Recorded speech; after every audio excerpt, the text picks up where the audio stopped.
like a bomb just hit, and everyone's been in shock and emotional up and down, like a piece to the puzzle is missing. Think of every family like a puzzle. Each person is a piece. Thinking he's still gonna drive up and give us a hug, and then we have to remember that's not gonna happen. Yeah, so I think we're all going through that. The Adams family may never feel complete again. A piece to their puzzle, 28-year-old Koa Adams, is gone for good. Jennifer Adams was Koa's sister-in-law. He loves music, he loves to dance, and he's just somebody who everybody wants to be around, and he's all about family and being together. Koa and his brother-in-law, 31-year-old Frank Guland, were shot and killed on the same day in the early morning hours of January 17th. The family said they were in their yard, listening to music and hanging out when it happened. Jennifer got the call that morning from Koa's partner, Julissa. And Julissa was crying, couldn't speak for I don't know how many days. So his 3 kids are not knowing what's going on and waiting for Dad to come back home. 2 girls, and then the youngest is a boy. He's so happy with his son, so proud of him, and I think he was really looking forward, to raising his son. So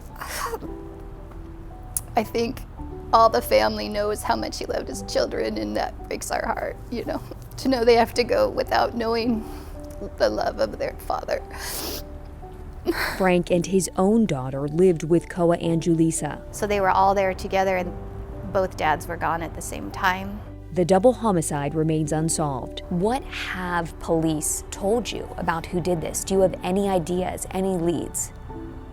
No, the detectives can't tell us anything specific because it could ruin the investigation, and we've just been told they need witnesses to come forward. Adams said neither men had gang ties or really any enemies at all. We have no knowledge of anything like that or any reason to believe that they should have enemies at all, or an enemy especially that would be justified in shooting and killing them in a moment like that.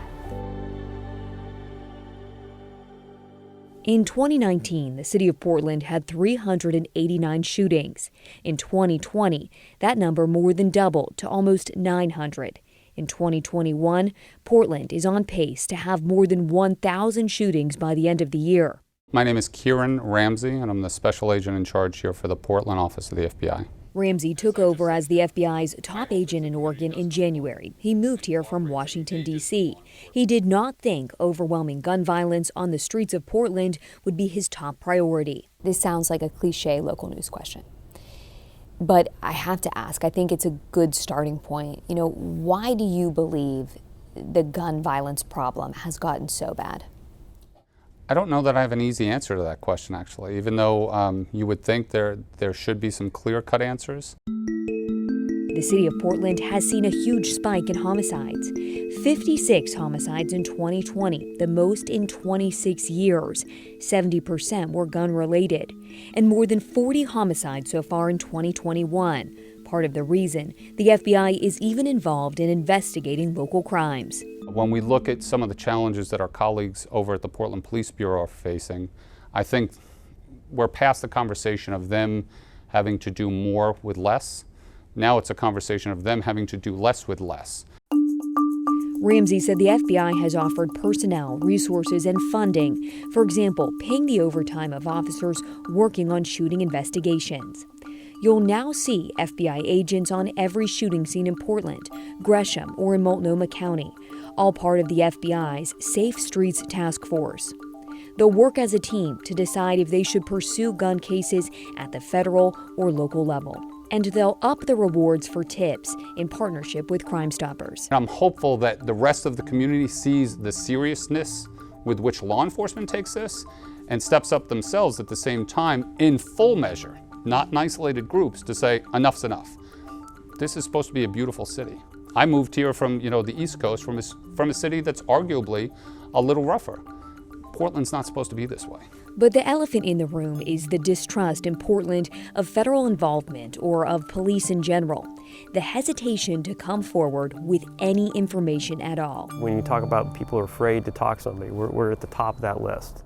Interim Gresham Police Chief Claudio Granjon, whose department is part of the FBI Safe Streets Task Force and whose own city has seen a high number of shootings this year, said it's a real issue. Gresham had 33 shootings in 2019, 54 in 2020, 74 so far this year, which is on pace to be more than 150 shootings by the end of the year. Chief Granjon told me they're working with community partners to try and stop gun violence, but he didn't want to tell me the name of the groups. I hesitate to mention the groups because we want those groups to continue to be culturally specific. I want them to have comfort level in reaching out to the people they need to reach out to. And I don't know that I do any justice to those groups if I identify them. I understand. Just to know that they have a role and a job to do, and we want to let them do that. So that brings me to kind of this entire issue. People are scared to talk about this. You know, victims' families are scared to say anything, you know, for a variety of reasons, including gangs. You know, these nonprofits doing this amazing work in the community, they don't really want to talk about it. You don't really want to say you're partnering with them because you don't want to hurt their efforts. I mean, how do you even begin to stop this when it's just so difficult? So I think everyone needs to understand their role. You know, you're right. People are afraid. They're particularly afraid to talk to police, right? So in getting with some of these community groups and reaching out to the community and improving our relationship with the community, hopefully we can improve our chances of hearing some of the information we need to hear. Like, they don't come off except for when I'm showering, you know, I'm like, that's it. Cash Carter understands why people are leery to go to police. He's had his own bad experiences. His son, Jalen, was shot and killed in 2020 at a park in Portland. They've pretty much, just to be bluntly honest, I've heard more from the streets than I've heard from the police. And that's just being honest about it. Jalen was just 16 years old. Very likable. You know, he had a lot of friends. You know, he had way more friends than I even imagined. And I seen that after he was murdered, like all the love everybody had for him. Basketball player, loved soccer, great brother, good friend, a very loyal friend.